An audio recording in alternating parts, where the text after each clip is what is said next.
Halo,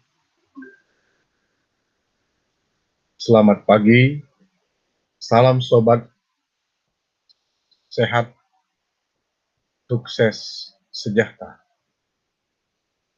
Pada pertemuan lanjutan tentang pengolahan data dengan analisis of variance ini, saya akan menyajikan tentang analisis of variance ANOVA dua arah tanpa interaksi, tapi menggunakan program aplikasi data analisis pada MS Excel.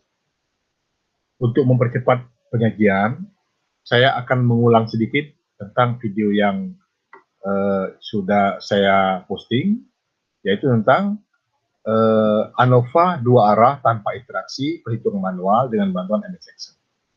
Itu kita menyajikan faktor suhu dan rasio reaktan terhadap berat hasil produk, ya, di mana faktor pertama itu adalah suhu dengan 4 tingkatan, T1, T2, T3, T4, kemudian rasio reaktan, rasio reaksi dengan 3 tingkatan R1, R2, R3. Nah, setelah kita hitung, kita mendapatkan dengan secara manual, kita mendapatkan sebagai berikut, bahwa ANOVA faktor suhu dan rasio reaktan terhadap berat hasil produk, ya, dalam satuan gram didapatkan sebagai berikut, ya, di mana jumlah kodratnya dapat, ini angka-angkanya, kemudian derajat bebasnya dapat, kodrat tengahnya juga dapat, F hitungnya juga dapat, angka-angkanya sudah tertera di sini. F tabel pada toleransi 5% juga ada, ya, kritisnya. Nah, dengan demikian kita simpulkan di sini adalah karena F hitung lebih besar dari F tabel, maka ada beda nyata, baik itu pada tingkat toleransi 5% maupun pada tingkat 1%. Nah, saya ingin melihat, kita ingin menunjukkan perhitungan ini bisa dipercepat dengan perhitungan dengan program aplikasi. Tapi saya sarankan bagi betul-betul yang baru belajar tentang ANOVA, sebaiknya dengan bantuan manual dulu, bantuan Excel menghitungnya. Karena lain kita memahami betul rumus-rumusannya kalau kita dengan bantuan Excel, karena rumus-rumus ini kita create, ya, misalnya untuk suhu, ya, untuk jumlah kodrat, misalnya baris, ini formulasinya ada, ya kan, yang dimana formulasinya itu sudah ditampilkan, dijelaskan sebelum kodrat sebelumnya. Juga jika jumlah kodrat total, ya, faktor koreksi, kemudian jumlah kodrat kolom dan sebagainya, serta jumlah kodrat galan, ya. Nah, kalau menggunakan program aplikasi data analisis ini, kita tidak tahu perjalanan bagaimana sehingga sudah dapatkan suhunya nanti. Kita coba kita terapkan sekarang. Kita ambil data analisis. Nah, bagi yang komputernya atau laptopnya belum ada data analisis ini, kita bisa ambil dari file sini, di file. Di sini ada option, ya. Kemudian di option itu nanti akan ada adds in, sini adds in, ya, adds in sini. Kemudian di sini ada analisis toolpath, ya, analisis toolpath. Diklik saja ini, karena sudah klik, kemudian sudah diklik, dari dia baru oke. Nanti akan muncul di data analisis. Karena saya sudah ada, jadi tidak perlu gigi saya. Nanti akan muncul waktu di data analisis, ada muncul ini, menu tersedia data analisis. Baik, kita akan terapkan ini, data analisis. Kita lihat di sini ada ANOVA, ya, two factor with replication, ada juga ANOVA single factor, ada juga ANOVA two factor without replication. Kita coba yang ini, ya, klik, oke. Nah, dia langsung meminta data, ya, input ring, jadi minta data dia. Ya, kita masukkan saja data kita. Data kita sudah ada, ya, data kita sudah ada kemarin dari 3 kolom sampai 4 baris. Ini, ya. Kemudian kita saya ulang lagi, kita pastikan dulu, ya, datanya, hapus. Ini, oke, kita klik, ini, oke. Nah, ya, oke. Nah, datanya sudah masuk situ. Nah, sekarang di mana posisinya? Ya, alfanya sudah kelihatan 5%. Jadi 5% jadi alfanya, faktor toleransi 5%. Bisa saja kita set 1%. Jadi kalau 5% kebetulan yang dihitung. Nah, ringnya di mana? Kita bisa klik sini, ya. Kita bisa hapus sini. posisinya kita tentukan di mana. Jadi kita tentukan di mana, bisa kita tentukan misalnya di sini misalnya, ya, supaya kita lihat dulu ada tulisan di bawah supaya kita tertutup, karena dia langsung summary dan ANOVA-nya muncul langsung. Jadi untuk amannya kita ambil sini saja. Sementara sini, klik enter.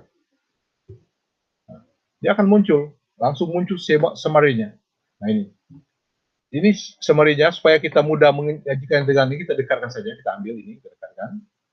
Begitu juga dengan analisa seragam sudah muncul juga. Nah, kita dekatkan saja ini, kita coba kita cut, kita pindahkan ke dekat tabel kita yang awal.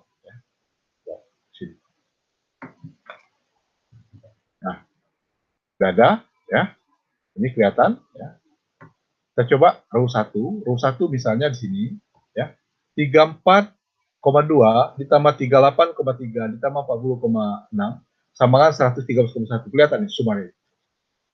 Dan dia langsung hitung average juga. Jadi average-nya ini dibagi 3 dulu saja. Kode hitungnya juga, kode tiga data 1, 2, 3. Jadi row 1. Itu ya variance. Variance ini maksudnya keragaman. Kalau kita mau hitung juga boleh keragaman, kita coba keragaman, ya. Kita mau hitung juga sama dengan perhitung kita manual. Kita cari di tools Excel ini, kita cari fungsi statistik, ya. Di sini ada statistik. Ini kita cari keragaman, ya. Variance. Nah, di sini ada berapa? Ada varian V, varian S, dan lain-lain. Kita pilih yang ini saja, yang ignore ini, yang ignore. Sample ignores, ya, logik dan sebagainya. Jadi kita pakai itu, ya. Nah, di mana poinnya adalah nilai dari varians dari sini. R1 sampai F. Jadi keragamannya berapa? Kita cek. Kita cek 10,51 sama kan? 10,1. Nah, dengan demikian kita bisa ngecek keragaman yang lain. Berarti kita copy, samakan saja. Kalau mau di ini kan. Tapi sebenarnya dalam perhitung-perhitungan ini tidak perlu jadi, ya. Perlu, yang penting ini kan betul di program aplikasi, termasuk juga di SPSS juga kadang-kadang dia minta. Nah, ini kan. Jadi ini kita bisa, ya, 51 ya, atau 25 lah, nah, 4 ya. 4 sebenarnya. Kemudian dia juga ada ini, kolom. Untuk kolom ini ada juga dia, kolom. Jadi kolom bisa kita hitung juga, sama dia, sumnya. Jadi kalau kita 109 jumlahnya R1, jumlah 109 ini. 6. Kemudian 172,8, ya. 106,3, dan seterusnya kan. Ada semua. Average-nya juga dihitungnya. Jadi kalau kita mau hitung average sama saya juga. Kita kalau mau coba average juga bisa sama. Jadi saya kira sudah sangat mudah ini kita average, ya. Sudah, jadi dia lebih lengkap, ya. Kita average 37,7 kan sama saja itu. Jadi saya kira tidak perlu ini karena ini hanya memperpanjang ini saja, kita sudah tahu semua.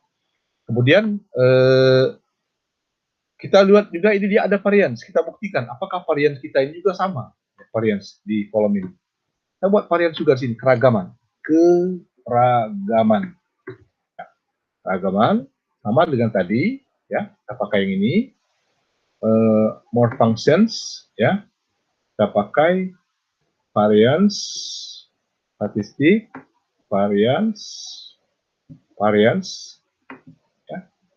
Sampel, ya. Kemudian ini variannya dari sini T1 sampai T4, ya. Jangan total tidak bagus lagi. Nah, ini 22, perhatikan sini. 22, ya. 22, dengan demikian kita bisa kopikan di, ya, nah, 3 kolom. Nah, sama dia angkanya, ya. 14, ya.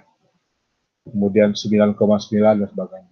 Jadi artinya lebih yakin kita bahwa hitungan kita kemarin itu benar. Nah, kalau kita sudah betul yakin ini, berarti kalau ada percobaan yang lain menghitung ANOVA yang lain, kita bisa ganti angka saja.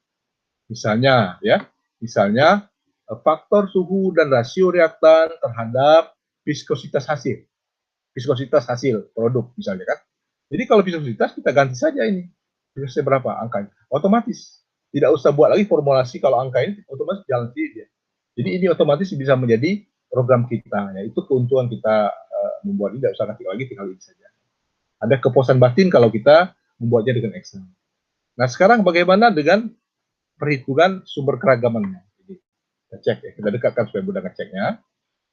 Ini keragam sudah ada, dihitung oleh program aplikasi, ya. Oke, ya.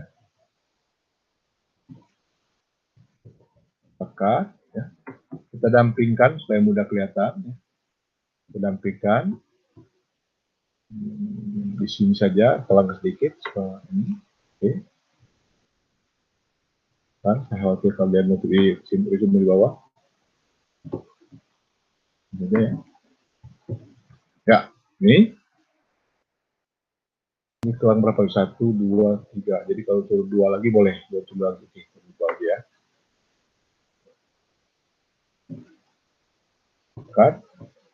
1, 2.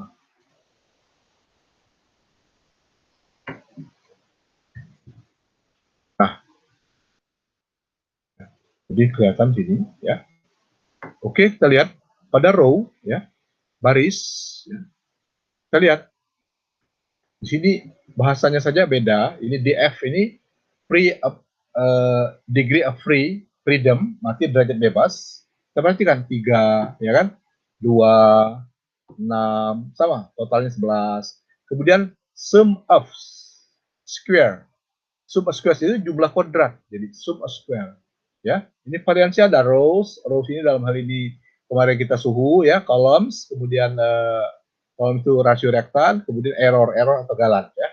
Ini sama sum of square, jadi jumlah kuadrat 148,2 ini sama, 38,78 juga sama, kemudian 6,46 sama, 1,3 dan sebagainya. Jadi berarti hitung kita benar berarti kan, gitu maksudnya. Kemudian kuadrat tengah itu sini, kuadrat tengah. Di sini dikatakan MS sini. Jadi medium of square ya, medium square ya. Jadi 9,1 ya, kalau dibuatkan ini 19,39 ya, kemudian 1,08, 1,77 ya, 8. Kemudian F hitungnya dapat 45, ini apa, 85, 18 ini 14. Kemudian P value ini tidak kita hitung, tapi ini tidak menyalai, lebih baik juga. Dan F kritis ada, F kritis. F kritis ini F kritis terhadap alpha 5% dia.